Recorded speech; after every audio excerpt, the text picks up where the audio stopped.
2 matchs, 2 victoires, un carton plein et un train express pour les huitièmes de finale de la 34e édition de la CAN.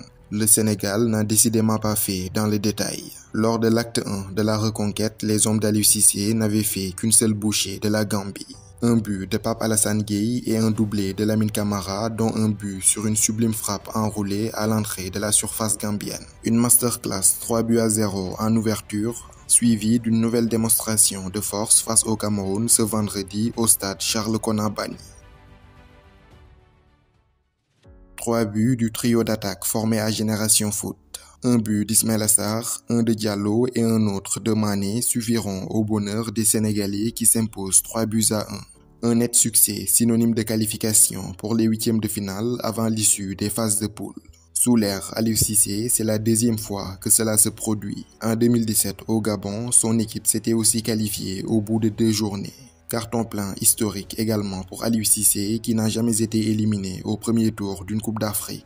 Quart de finaliste en 2017 au Gabon, finaliste en 2019 en Égypte et champion en 2022 au Cameroun et pour le moment huitième de finaliste. Ce fut la 14e victoire d'Aliou Cissé en phase finale de CAN, le 9e match sans défaite en Coupe d'Afrique.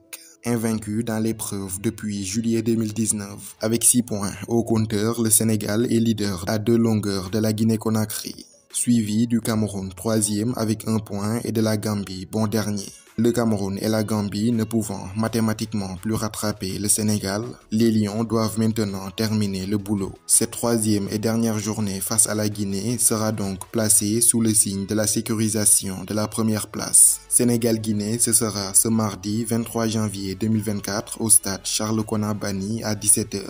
Un nul suffira pour conserver la première place, alors qu'une victoire de la Guinée va reléguer le Sénégal à la seconde.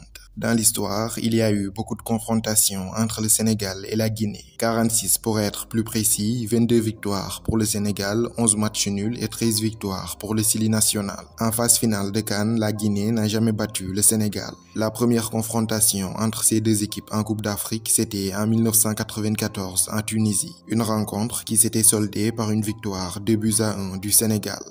12 ans plus tard, en 2006, en Égypte, c'est les grandes retrouvailles en quart de finale de la CAN. Kaba Diawara profite dans un premier temps d'une grossière erreur de Tony Silva pour ouvrir le score. Le sursaut d'orgueil des Sénégalais ne se fera pas attendre. Pape Bouba Diop rétablit la balance à 1 but partout. Mamadou Niang donne l'avantage aux Lions et puis, en fin de match, Henri Camara corse l'addition. La réduction du score de Pascal Fendouno sur coup franc en fin de match n'y changera rien. Les Sénégalais s'imposaient 3-2 et filaient en demi-finale de la CAN 2006. Pour Kaba Diawara, le sélectionneur de la Guinée, l'objectif est clair. Il faut essayer de battre le Sénégal et terminer premier.